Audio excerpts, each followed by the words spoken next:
Сәлеметсіздер ме балалар? Бүгінгі біздің Қазақстан тарих пәнінен өтетін тақырыбымыз ғұндардың батысқа қоныс аударуы. Дәптерімізді ашамыз, бүгінгі тақырыпты жазып қоямыз. Ғұндардың батысқа қоныс аударуы.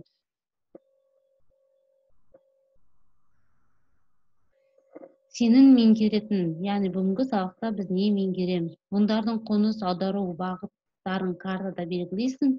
Ұлы қоныс аударудың тарихқа әсерін анықтайсың. Ғұндардың тарихтағы рөлін зерделейсің. Өткен сабақтан не білеміз? Ғұндардың көрші мемлекеттермен қарым-қатынасын анықтадың. Ғұндардың әскерисінің дамығанын сараладың. Сабақты зерттеу сұрағы: ғұндардың батысқа қоныстануы қандай өзгерістерге әкелді? Мен алдымен балалар, біз бейне материалды көреміз.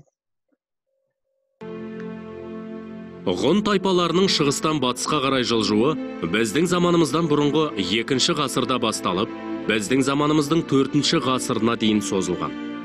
Алайда, ғұндардың бастауымен болған халықтардың ұлы қоныс аударуы Еуразия мен Қазақстан жерінде өмір сүрген тайпалар мен халықтардың саяси картасына, этникалық құрамына үлкен өзгерістер әкелді. Осы оқиғаның қалай басталғанын білу үшін тарих қойнауына үңілейік. Біздің заманымыздан бұрынғы 56-шы жылы ғұндар оңтүстік және солтүстік болып екіге бөлінді. Оңтүстік ғұндар Қытайға бағынышты болса, солтүстік ғұндар орталық азиялық тайпалармен одақтасып, батысқа қарай жылжып, өз тәуелсіздігін сақтап қалады. Біздің заманымыздан бұрынғы 1-ші ғасырдың 2-ші жартысында қазақ жерінде Чичи, Шөже, Шаньюй басқарған ғұндардың 1-ші толқыны қоныс аударады. Олардың бір бөлігі Қаңлы тайпалық бірлестігімен көршілес қоныстанады. Қаңлылармен одақтаса отырып, ғұндарды біріктіру мақсатын көздеген Чичи өз қарауындағы ғұн тайпаларымен бірге оңтүстік шығыс Қазақстан жеріне бекінеді. Ғұндардың батысқа қарай қоныс аударуының 2-ші толқыны біздің заманымыздың 1-ші ғасырында, біздің заманымыздың 93-ші жылы басталды. Қоныс аудару кезінде кей тайпалар ғұндармен одақтасса, қалған бөлігі тұрған жерлерінен ығыстырыла бастады. Ғұндардың қоныс аударуы орталық Қазақстандағы, Сырдарияның солтүстігіндегі, сондай-ақ Арал теңізі мен Каспий аймағындағы тайпаларды қозғалысқа түсірді. Ғұндар көші Паннония, қазіргі Венгрия жеріне көшіп келіп орнықты. Мажарстанның Венгрия тұрғылықты халқы мадиярлардың орталық Еуропа аумағына ұлы даладан келгені жайында деректер мен аңыздар көп кездеседі. Сол мадиярлар Қазақстанды өздерінің ата жұрты санайды.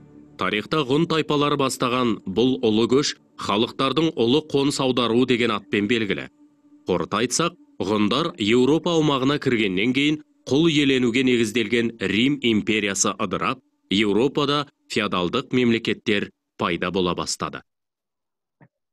Балалар, біз бейне материалды көрдік.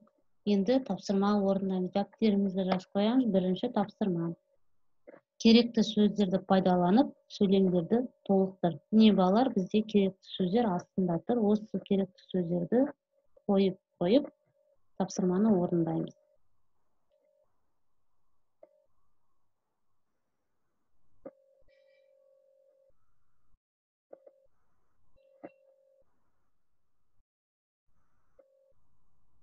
Және бейне материалда бәрі айтылған еді, есімізге сақтап, мұқият көрсек орындай аламыз.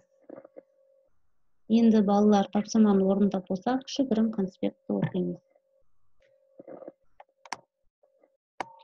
Ғұндардың батысқа қоныс аударуы. Оқып шығамыз.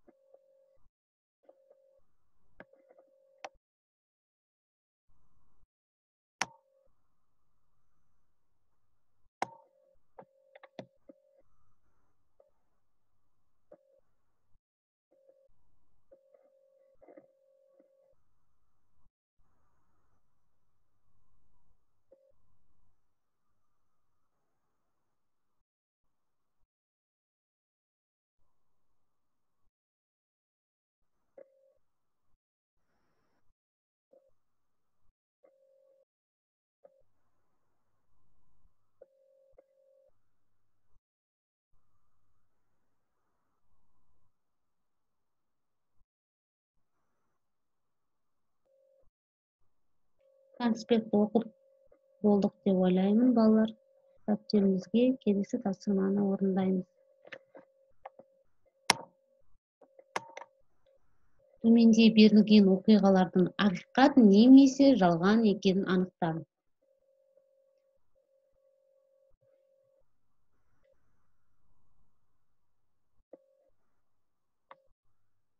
Мукуят окуп чыгабыз, сосын жазабыз касына акыйкат немесе жалган.